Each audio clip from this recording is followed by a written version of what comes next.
తెలంగాణలో 10 ఎంపీ స్థానాలు గెలుస్తామన్నారు Nizamabad BJP MP Dharmapuri Arvind. గతంలో నియోజకవర్గ ప్రజలకు ఇచ్చిన హామీలను అమలు చేశామన్నారు. కాంగ్రెస్ పార్టీ వైఖరి నచ్చకపోవడంతోనే దేశంలో ఇన్ని ప్రాంతీయ పార్టీలు పుట్టుకొచ్చాయని తెలిపారు. మోడీ పాలన, రామమందిర నిర్మాణం బీజేపీకి కలిసి వస్తాయంటున్న నిజామాబాద్ ఎంపీ ధర్మపురి అరవింద్తో reporter Madar face to face.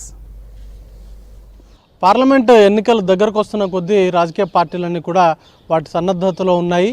ఈ నేపథ్యంలో తాజా రాజకీయ పరిస్థితులపై మనతో మాట్లాడేందుకు నిజామాబాద్ ఎంపీ ధర్మపురి అరవింద్ గారు ఉన్నారు. సార్, కాంగ్రెస్ నాయకులు ముఖ్యంగా ఇటీవల కామెంట్స్ చూస్తే ప్రత్యేక దేశం సౌత్కు నార్త్కి అనే ఒక అంశాన్ని తెరపైకి తెస్తున్నారు. ఎట్లా చూస్తారు ఈ అంశాన్ని? వీళ్ళకు ఒక జాతీయతా భావం 1947 నుంచే కరువైంది. మీకు డిఎంకే పుట్టడం కాంగ్రెస్ భావజాలానికి వ్యతిరేకంగా పుట్టింది. ఎన్టీ రామారావు గారు పార్టీ పెట్టింది, తెలుగువాడి ఆత్మగౌరవం కించపరిచింది కాంగ్రెస్ పార్టీ కాబట్టి పెట్టారు. మమతా బెనర్జీ పుట్టుకొచ్చింది కాంగ్రెస్ పార్టీలకు వెళ్ళి వ్యతిరేకంగానే. శరద్ పవార్ పార్టీ పెట్టింది కాంగ్రెస్కి వ్యతిరేకంగానే. కాంగ్రెస్కి వ్యతిరేకంగా ఇన్ని పార్టీలు పుట్టింది. ఎందుకంటే ఓవరాల్గా ఒక జాతీయతా భావం లేకపోవటం, ప్రజల అభిప్రాయానికి తగ్గట్టుగా పార్టీని డెసిషన్స్ని దేశంలో తీసుకోకపోవటం. నెక్స్ట్ టర్మ్ 5 ఏళ్ళు కనుక అధికారంకి ఇస్తే భవిష్యత్తు 1000 తరాలకు ఇండియాకి సరిపడా అంత ఆలోచన అంతా ఉంటుంది, ఆ దిశగా అభివృద్ధికి దిశగా అడుగులు వేస్తామంటూ కూడా ఆయన ప్రసంగం విన్నాం. ఏ అంశాలు మీకు హెల్ప్ అవుతాయి అనుకుంటున్నారు ఈసారి? నరేంద్ర మోడీ గారి అడ్మినిస్ట్రేషను, ఆయన 10 సంవత్సరాల ప్రజాసేవలో ఉన్న అంశమే మేజర్ అంశము. అందులో భాగంగా నా నియోజకవర్గంకి వస్తే సెల్ఫ్ హెల్ప్ గ్రూప్స్కి 6,300 కోట్ల రూపాయలు, సుమారు 50,000 గ్రూప్స్ ఉంటాయి నా దగ్గర, 5 లక్షల పైన మహిళలు ఉంటారు. ఈ 6,300 కోట్ల రూపాయలు అంటే దాదాపు 13 లక్షల రూపాయలు ఒక్కొక్క గ్రూప్కి ఇచ్చిండ్రు. అందులో 35% ప్రిన్సిపల్ సబ్సిడీ ఉన్నది, లేదా 5% ఇంట్రెస్ట్ సబ్సిడీ ఉన్నది. 1900 కోట్ల రూపాయలు ముద్రలోకి ఇచ్చారు.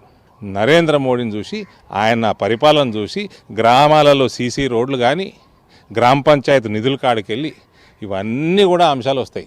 నిజామాబాద్ మీ నియోజకవర్గానికి వస్తే అక్కడ పశువు రైతులు ఎక్కువ ఉందంటారు.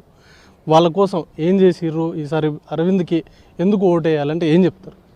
ఇవాళ పసుపు రేట్లు గత 4 సంవత్సరాలు స్పైసెస్ బోర్డు ద్వారా పనిచేసినందుకు, నరేంద్ర మోడీ గారి గవర్నమెంట్ పాలసీస్ వల్ల, ఎక్స్పోర్ట్ ప్రమోషన్ పాలసీ వల్ల, మేజర్గా ఇంపోర్ట్స్ తగ్గియటం వల్ల, ఈ పసుపే కాదు ఓవరాల్ ఆయన గవర్నెన్స్ కూడా ఎక్స్పోర్ట్ ప్రమోషన్ మీద జరుగుతూ ఉంది. మాది 1 డిస్ట్రిక్ట్ 1 ప్రోడక్ట్ కింద పసుపు చేయటం, అది జగిత్యాల్లో మామిడిని చేయటం.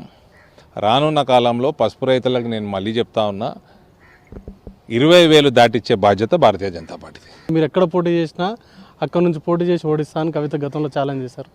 ఇప్పుడు కూడా నిజామాబాద్ నుంచి పోటీ చేస్తే ఎట్లా ఉండబోతుంది ఫైట్? చూడండి, బీఆర్ఎస్ ప్రభుత్వం లేదు, కేసీఆర్ ఆయన ముఖ్యమంత్రి కాదు, ఆయన భాష లేదు. ఇవాళ వాళ్ళ భాషకు తగ్గట్టు వాళ్ళ ఫ్యామిలీ చేసిన ఏంది అహంకారపు పాలన కానీ వాళ్ళ గురించి మాట్లాడాల్సిన అవసరం లేదు. కవిత గారు నిజామాబాద్లో నిలబడతారని నేనైతే అనుకుంటలేను. నిలబడ్డ 3వ స్థానానికి బీఆర్ఎస్ పార్టీ పడిపోతుంది. కొంత కీలకమైన లీడర్ల మధ్య కొంత సఖ్యత లోపించిందనే ప్రచారం కూడా బాగా జరుగుతూ ఉంది. సార్, నేను పెద్ద ఇవన్నీ పట్టించుకోను, రాజకీయాలు ఇవన్నీ కామను. నేను లీడర్ని గాను, నేను కార్యకర్తని కాబట్టి నా పని నేను చేసుకుంటా పోతూ ఉంటా. నాకు వేరే పని చెప్తే వేరే పని చేస్తా.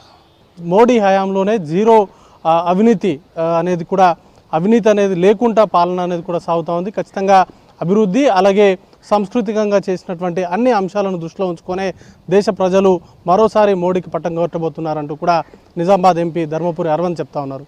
కెమెరా పర్సన్ నాగరాజ్తో మదార్ V6 న్యూస్, న్యూఢిల్లీ నుంచి.